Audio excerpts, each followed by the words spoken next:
Unlock the secrets of your palette and transform simple colors into extraordinary artwork. Color mixing is more than just combining paints, it's the essence of painting. Today, we'll dive into color theory and practical tips to master your mixing skills. It all starts with primary colors: red, blue, and yellow.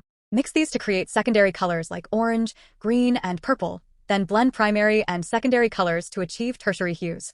Begin with a limited palette to better understand color relationships and effects. Keep your brushes clean to ensure pure, vibrant colors, and pay attention to the warm or cool undertones to enhance the mood and depth of your paintings. Explore advanced techniques like mixing your own neutrals for a richer effect than using black or gray straight from the tube. Experiment with optical mixing by placing small dots of different colors close together, letting the eye blend them from a distance.